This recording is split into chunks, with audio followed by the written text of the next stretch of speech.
What's going on YouTube? So the Tesla Model Y has been around for about 6 years now, and to say it was successful would be an understatement. Now in the years since, there's been many rivals spring up, but so far none of them have really been able to put a dent in Tesla's dominance. But that might be about to change right now. This is the all-new Rivian R2. Not only is it ruggedly handsome, but it's also delivering some of the best performance, range, features, and pricing in the entire auto industry. So is this a no-brainer? Well, let's go ahead and find out.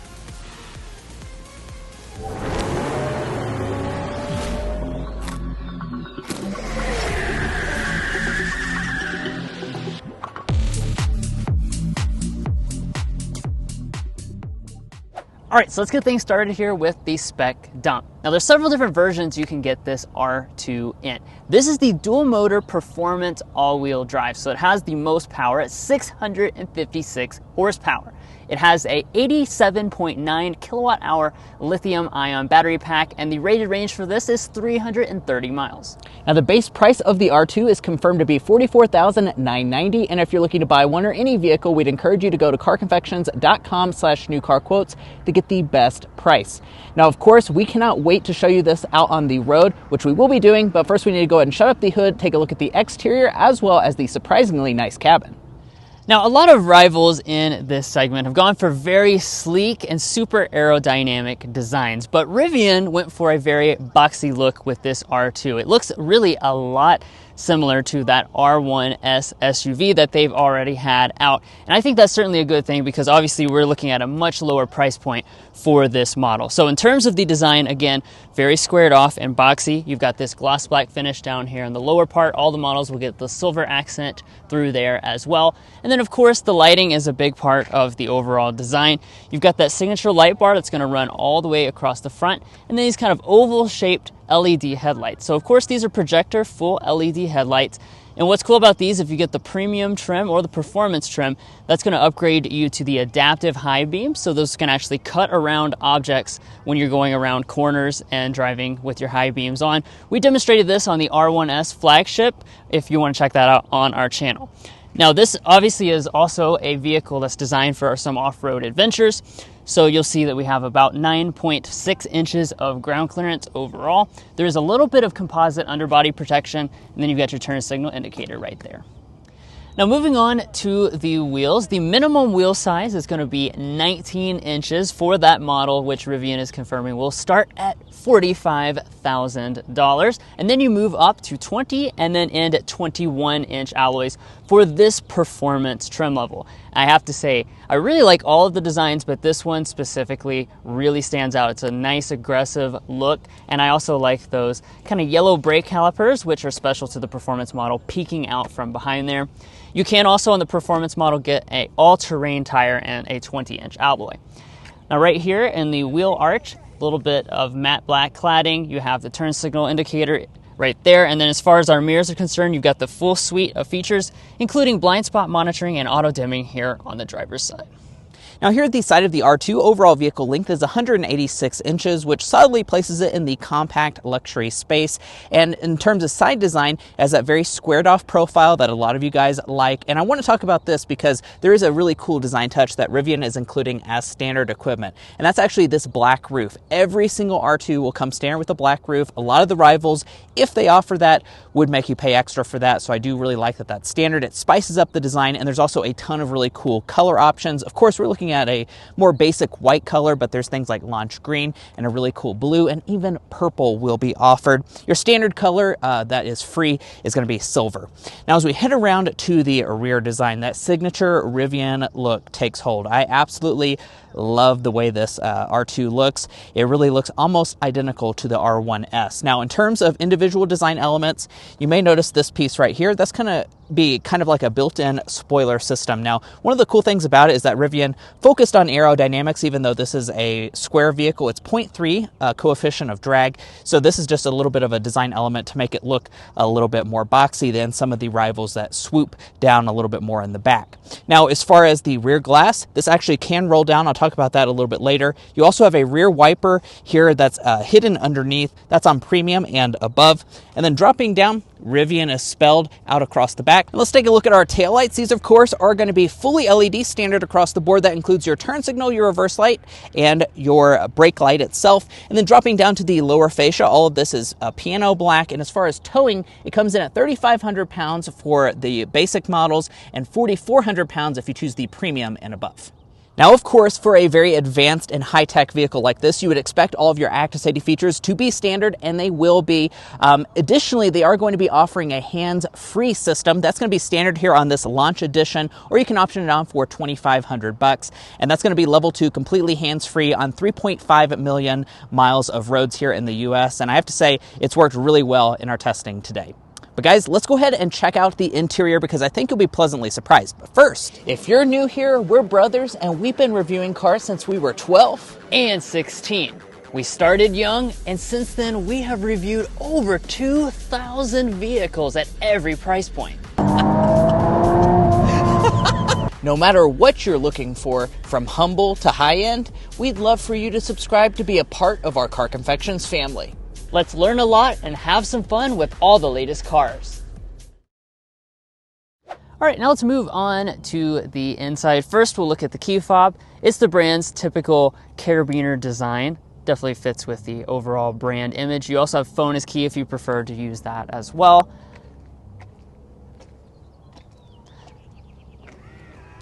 And then let's go ahead and get inside the vehicle. Door handles pop out, the mirrors unfold there.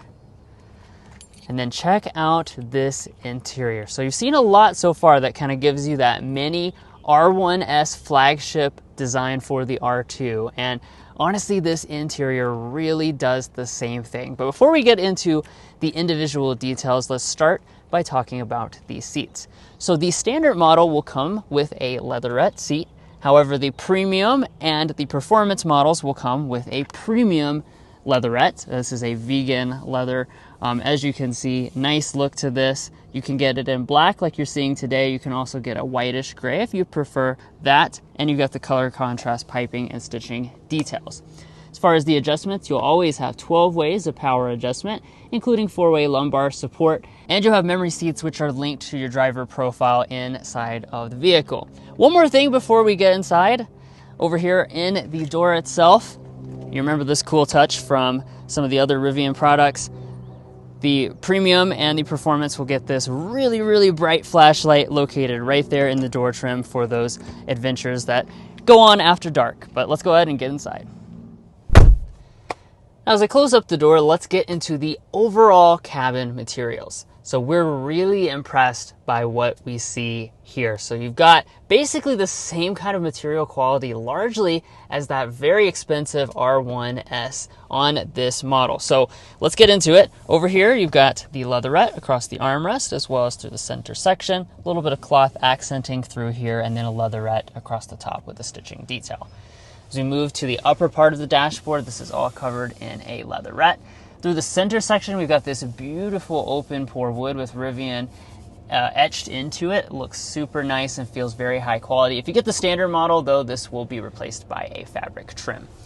And then finally down here on the lower panels, we've got a leatherette covering for your knee to rest against. But overall, everything in here, I have to say, feels very solid and well built. Now, to fire up this vehicle, you're just going to put your foot on the brake.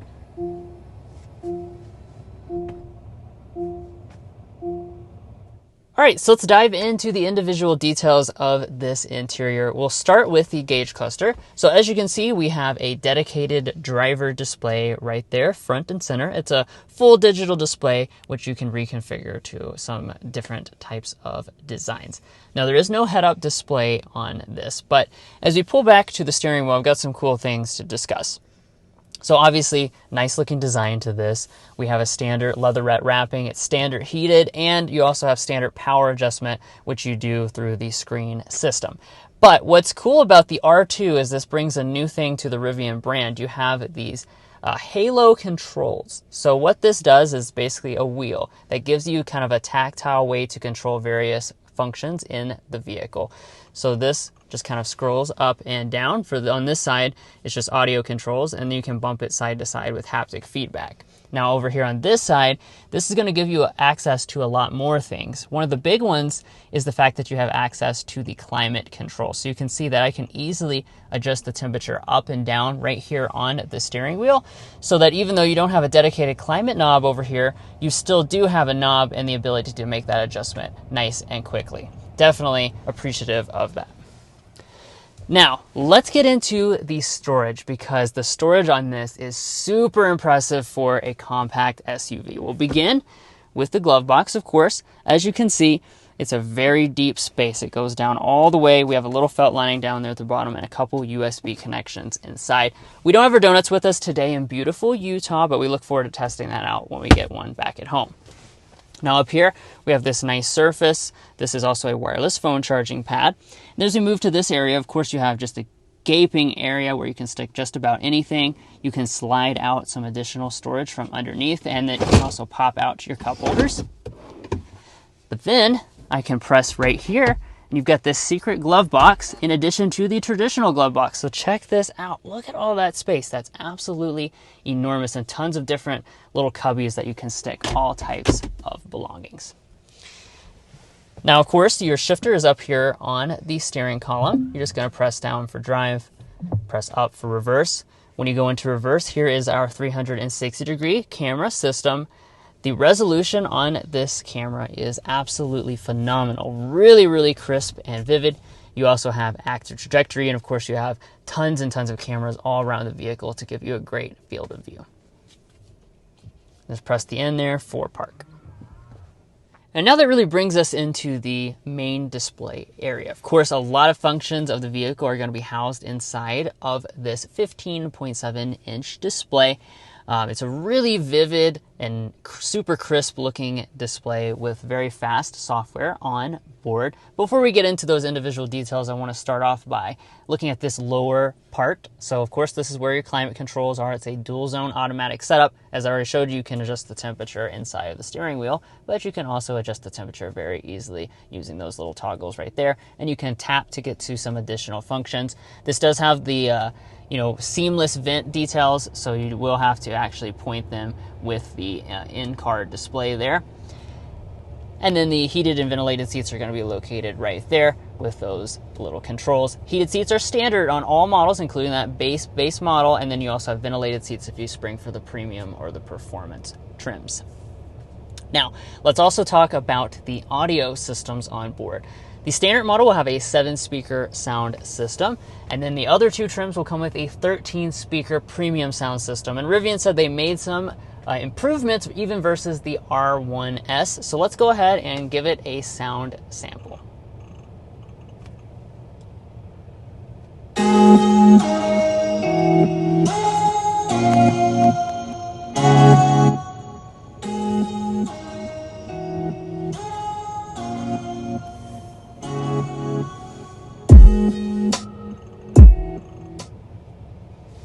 Yeah, so overall sound quality of this system sounds pretty good. Definitely fills up the cabin nicely and has a little bit more, I think, richness compared to what we've experienced previously from the brand. Alrighty, so let's get into the main display. Like I was already saying, this display system is really just kind of part of the larger Rivian software experience because they designed every part of this car and all of the software on this vehicle from the ground up. They control absolutely every part of the system. So it's all very nicely integrated and works together. Now, one thing to keep in mind though is because they control every part of the system, it does not have Apple CarPlay or Android Auto, but they've done their best to make you not really miss it too much because you do have the built-in application. So you can have Spotify, Apple Music, even things like Tidal, if you use that, kind of just built natively into their system itself. Now, if you're coming from a Tesla, I will say that the overall UI is actually fairly similar to that. You have things like your vehicle controls built in right there, different types of modes you can customize. This is your big Google Maps display, which looks fantastic. And then, of course, like I was saying, you can get to various different apps right inside of there and some additional vehicle functions, such as your customization, which we'll talk more about that during the test drive. Up top here, you've got an auto-dimming mirror, not a digital camera rear view mirror though. And then as we pan back, you'll see a very large piece of glass. This is your standard panoramic sunroof. It comes on all models, and it does have a tint to it. And then a really cool feature, of course, Mason already kind of mentioned this a little bit, it has a power rear window. Not too many vehicles have that, and they've got this one button up here in the front. It says 5X, and this actually will roll down all 5 windows simultaneously, giving you that full open air experience. But what about the rear seat area? Like I said, this is a compact size vehicle, but you certainly wouldn't expect that when you look at the rear area. This is absolutely fantastic when it comes to rear space. It feels so open and airy, and let's go ahead and talk about that space. So Rivian is saying 40.4 inches of legroom, 40.4 inches of headroom as well. Both of those figures are going to be much larger than most of its main competition. It is pretty similar in terms of legroom to the Model Y, but there's way more headroom, as you can see with that boxy design. It feels very open and airy back here. Also more space than things like the Volvo EX60. I brought along the official Car Confections ruler so you can get a realistic knee room figure. This seat is adjusted to Drew, who's 5'8", I'm 5'9", and look at that. We're sitting at 10.5 inches of knee space. That is absolutely fantastic. Also, my feet can easily slide up underneath of the seats. The seats themselves are going to have that really nice Rivian design to it. They're pretty comfortable as well. I will say the standard seats, we did sit in those yesterday. If you don't get the premium or performance, they do feel a little bit on the harder side, and these seats do not recline. Now, if you fold down the central armrest, you have 2 cup holders inside of here. And as far as features, we have our vents right here in the center area. Premium and performance models will also get the heated back seats. It's in 3 different stages. And then down below there's not any USB ports, but you do have them integrated actually into the seat back itself, along with this nice little coat hook and the fabric trim. It looks really premium. Now, over on the door trim, you'll see that we have a lot of really nice materials, leatherette across the entire top and in the center section, and a padded armrest. Additionally, you have some ambient lighting, and there's a ton of door storage as well. Now, walking up to the tailgate, you have a standard power tailgate across the entire board. You do also have a button right here to lower the glass from the back if you want to do that. So that's really nice that they have included a button, so you can easily do that here from the rear. And this, of course, like Drew said, is on premium and above. Now, popping open the power tailgate, let's talk about overall cargo capacity. I think you'll be pleasantly surprised with this too, because Rivian has really just done a fantastic job with the packaging of this vehicle. For a vehicle of this size to have 29 cubic feet of space behind the second row and 80 cubic feet of space with the seats folded is absolutely fantastic. That really blows most of the main rivals out of the water, whether you're shopping on the gas side like a BMW X3 or on the electric side like a Volvo EX60 or a Model Y. That's going to be a ton of space for this segment of vehicle. Speaking of all those rivals that you could be looking at, we'd encourage you to check out carconfections.com/vehicle rankings. We've gone through every luxury compact SUV on the market and ranked them in individual categories, things like cargo capacity, interior luxury, technology, powertrain choices, and value. And you can sort the list based on the categories that is most important to you to really make an informed buying decision, because of course there's a lot of options, so you want to see the best options for you and your family.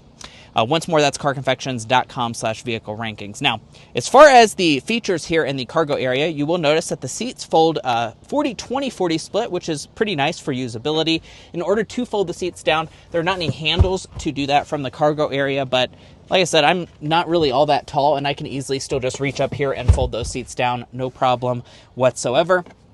Now that those seats are fully flat with the floor, let's get our cargo length, width, and height figures. As far as overall cargo length, we're looking at 75 inches behind Drew's seating position. From behind the second row of seats, 37 inches of length. The opening comes in at 45 inches wide, and the height is pretty good, 29 inches tall, but just be aware it goes quite a bit taller, towards the middle, about 31 inches. And then as far as the load-in height, that's about 30 inches tall. We're not done yet when it comes to storage, because as you can see, we have cubbies on both sides. You also have a ton of underfloor storage. This is a full-size Yeti. Look how big that is. That is absolutely a fantastic underfloor storage. Look at all that. You also have the availability to option on a spare tire for around $700. You have a household outlet over here, and we're not done yet because we actually have a frunk. So how do you open the frunk? Well, you have to do it in the screen, or you do also have the option of doing it from the app, of course. When you do that, it's going to go ahead and pop it open. Then you have hydraulic struts to lift it up and out of the way. I wish there was a button on the outside to do it, though. That's for sure. Now, as far as overall capacity up here in the front, it's actually quite large. You know, a lot of the main rivals don't have one at all, and this is going to be sitting at around 11 cubic feet of capacity, which is certainly enough to put like things like groceries or stinky fast food that you don't want inside of the cabin. So I'm pretty impressed. Overall capacity, so 79 plus the 11 cubic feet, means you have 90 cubic feet of cargo capacity in this R2. Well, guys, here we are behind the wheel of the all-new Rivian R2. In this test drive, we're going to be discussing quite a lot, as you can see on the screen right now, and we're incredibly excited to show you the performance of this model. So let's start with a hard acceleration.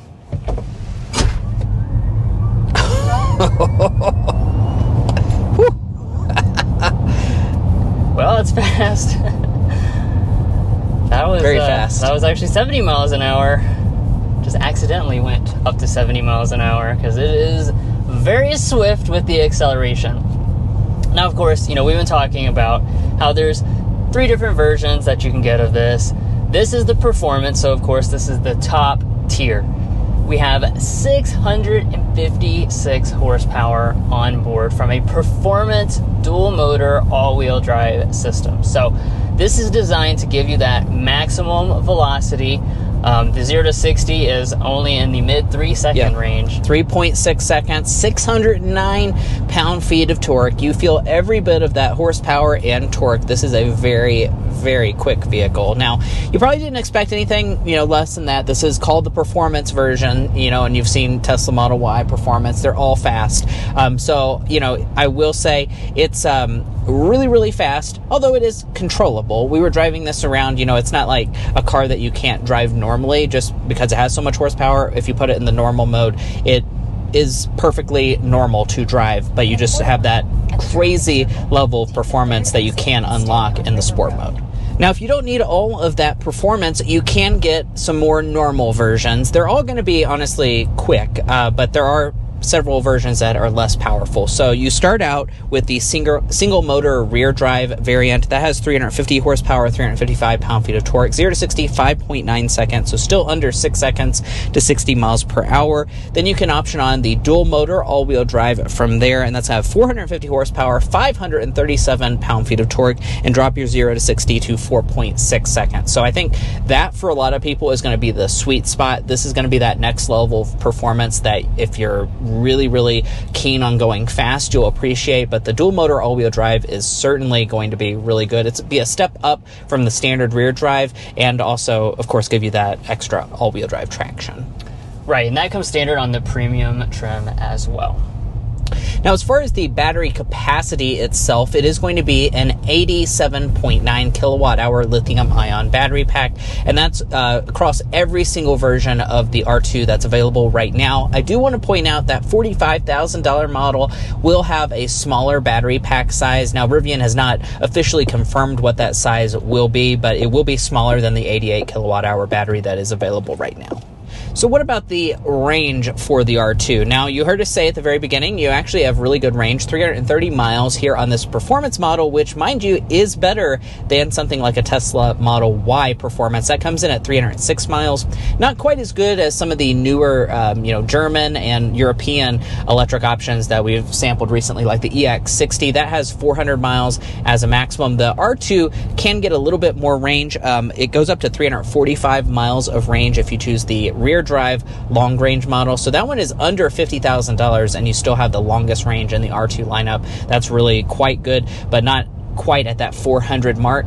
Now, one of the ones I do want to highlight is they now have officially released the standard range model. They're estimating 275 miles is what you're going to be getting out of that version. So, not too bad on the range for the $45,000 model, but yes, it is in the 200 miles. As far as the charge port, that's going to be NACS straight from the factory. And as far as the charge speed, it's a maximum speed of 230 kilowatts, and it can go from 10 to 80% in about 29 minutes. It also is going to support bi-directional charging, so you can actually use this vehicle to power things like your house.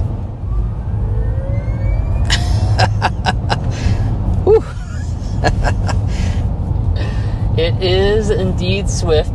Do you need this much power? Of course not. Is it fun? Yes, it is. Absolutely. I mean, it certainly really pushes you back in your seat. And of course, this vehicle is, kind of sitting a little bit taller off the ground. So you do kind of slope back a little bit. But honestly, compared to the R1S Tri that we had, that one felt almost a little bit unstable because it does have more power than this. And this one feels still pretty controlled, even under full throttle acceleration. All right, let's get the beans one more time.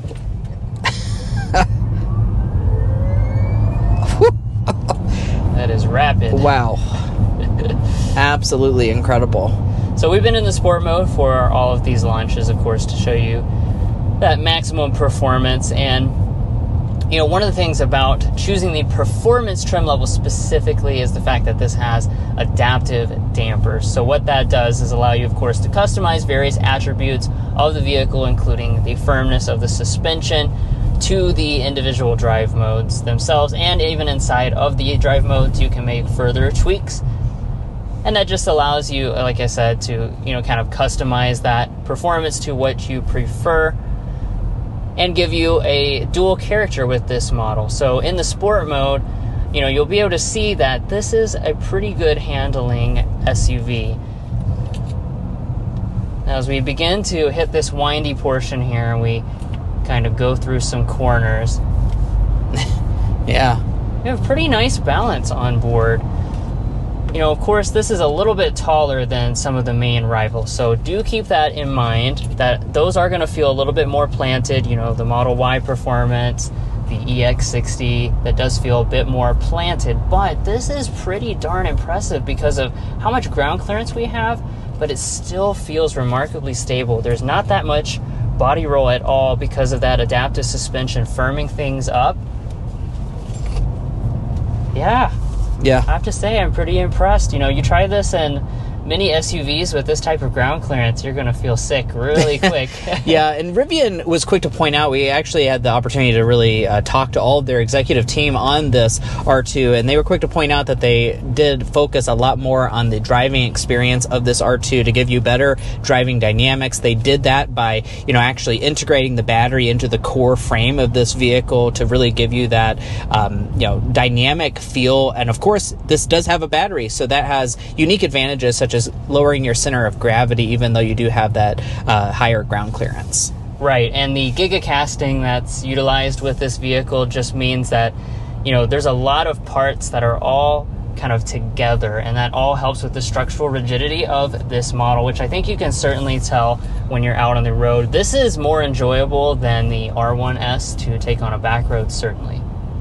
I'm going to go ahead and toggle us back into the all-purpose mode, which is basically your normal drive mode. As you can see, it has an actual visualization. The ride quality is now in the soft mode as compared to the firm option, and we were able to drive this on the interstate on the way to this part where we're doing our test drive, and I have to say I'm pretty darn impressed once more. The ride quality on this, it's not the most comfortable in the luxury compact space. No, it's not quite as comfortable as something like a Mercedes GLC. However, I do think they've done a really good job of balancing the dynamics of this vehicle with the comfort. I do honestly feel like this rides just as nicely as something like the R1S with an air suspension, and we just have the semi-adaptive dampers on this. When you hit a bump in the road, it does a pretty good job of soaking things up. It does let some intrusion in, but overall, I'm very satisfied with the ride quality, which was something I was very curious about coming into this drive program.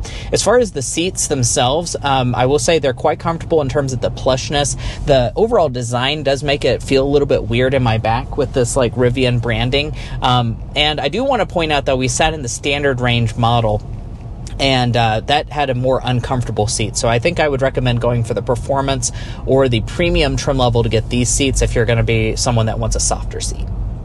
Let's talk about today's Slam Dunk and Airball. So for the Slam Dunk, this is going to be pretty broad, but really it's just like the overall package of this model and what you're getting for the money.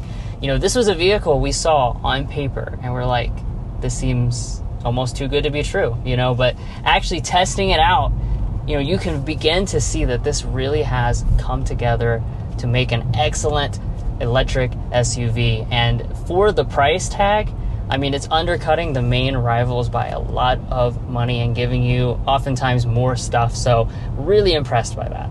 Yeah, and they said that they accomplished, giving you all that content by, kind of reducing the complexity of this vehicle on the engineering side. That way they didn't have to remove things like heated and ventilated seats for most of the models and to keep that price down. So really an A+ job from Rivian on that. Now, on the flip side, the air ball is just going to be a few quirks with this vehicle.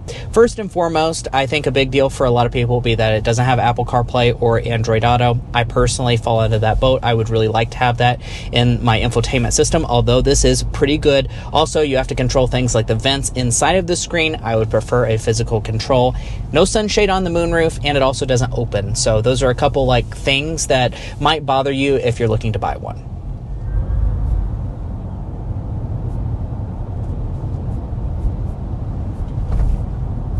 51.4 is what we got is our sound level reading here in the R2. Now, we are here in Utah, so we don't have a ton of great roads to get that sound level reading on. We got the quick acceleration up to 55. 51 decibels is what we are sitting at on fan speed 1. That's very impressive, and I do anticipate that this is going to have a very impressive sound level reading when we get it back home in Kentucky as well. It seems very insulated inside this car. We actually noted there was someone mowing grass around us as we were filming, and we couldn't even hear them until we opened the door.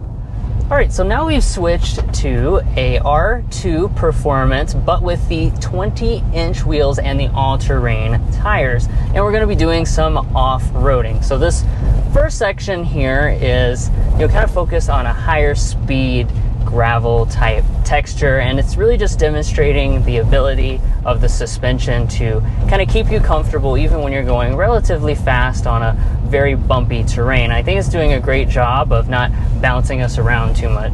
Yeah, overall, so far, I'm very impressed. Now, we do have the tires air down to 25 PSI for this, so do keep that in mind. But overall, like Drew said, we're going about 25 to 30 miles per hour, and the stability of this vehicle certainly feels very good off-road. Now, of course, that's part of Rivian's DNA, is that off-road capability. Now, what we showed you earlier were the 21-inch wheels.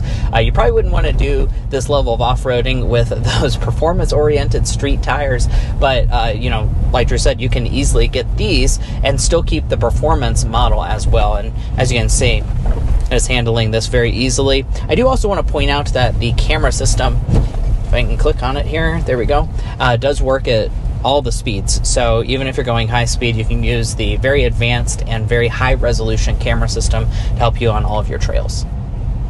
Now, I toggled us to this page to highlight that since we have the all-wheel drive variants, that's going to add in a terrain mode. That's what we're in right now. You also have some specific information such as a compass, you have elevation, pitch and roll, which will come in a little bit more useful in our later off-road driving when we're doing some more technical driving. And of course, there's the tire pressure as well. You can also keep an eye on things like the motor temperature to make sure that nothing is overheating. All right, so now we are beginning some of the more technical off-roading. As you can see, we're going to be doing a very steep descent, and we have all of our information here on the screen to really assist us in this. We're going down at, looks like 9 degrees right now.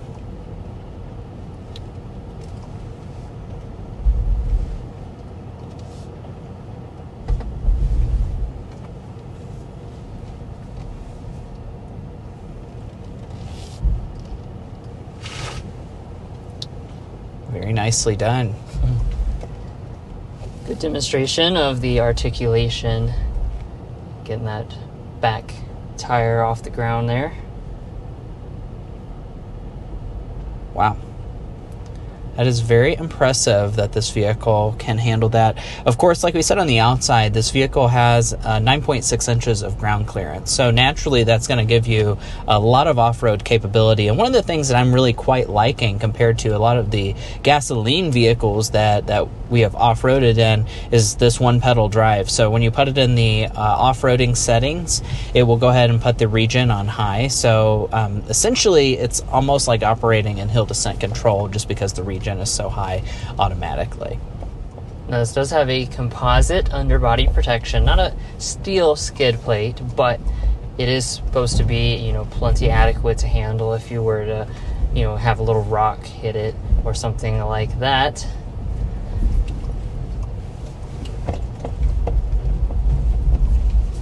Yeah, I know it's hard to see on camera, but this is extremely steep right now. So far, we have not even hit a rock because of the ground clearance being so excellent in this vehicle. Yeah, definitely. And the approach and departure angles are also really quite good. That's a big drop off here. I'm using the side cameras to just easily be able to line up the wheels. Yeah, I have to say the camera system really, really is helpful, and honestly, compared to most of the vehicles, the resolution's fantastic. This view here also is very, very helpful in general off-roading. Now, of course, with the R2, you have dual motor all-wheel drive, and in the R1S and RT, you can also get up to the quad motor all-wheel drive, so that's very unique in the fact that all four of the wheels can independently change the traction level. That, still is going to be the ultimate you can get in the Rivian lineup, but this is doing a fantastic job at switching the traction, and being able to divert the torque, keep us moving forward very easily. Now we got 20 degrees of roll. We're leaning. Never shows up on camera, but this is some pretty intense off-roading that Rivian is putting us on to really demonstrate the capability of this vehicle. Like Drew said, this is not as capable as something like an R1S. That, of course, has an air suspension that can raise itself up a little bit higher than this. But as far as off-roading goes, unless you're going to be doing exceptionally intense off-roading frequently, this is going to be more than enough for most people.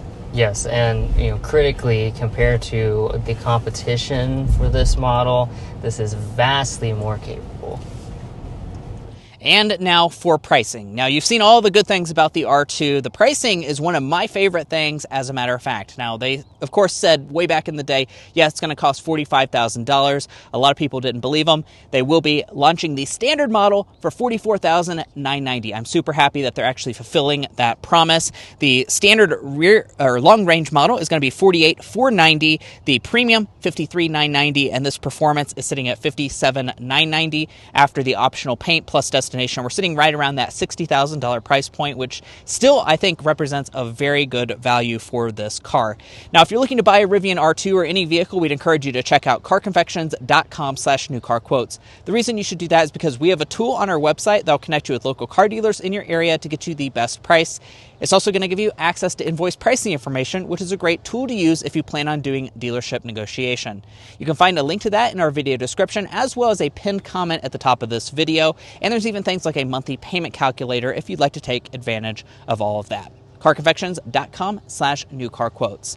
Now, if you're curious as to where this is manufactured, it is manufactured in the U.S. and eventually it will be manufactured in Georgia as well. And I want to talk about availability because I'm sure you're curious about that. So the performance model is the one that's going to be out first. That's going to be out right now. So if you want to pick up one of these, you have to get the loaded one. The premium trim will be late 2026 as far as availability. The standard long range will be early 2027 availability, and then that very base $45,000 model, they actually bumped up the availability of that to summer of 2027. And guys, that wraps up our in-depth review of this all-new 2027 Rivian R2. If you enjoyed watching this review, we'd really appreciate you subscribing down below and becoming a part of our Car Confections family. This, of course, is a very important car, and we're very thankful that we're able to come out and get early access to it. And by you subscribing, you help that happen, so we really appreciate that. If you're not already a part of our family, we'd really encourage you to subscribe down below. And if you are, thank you so much for your continued support. We'll catch you next time as we sample more of the latest automotive delicacies.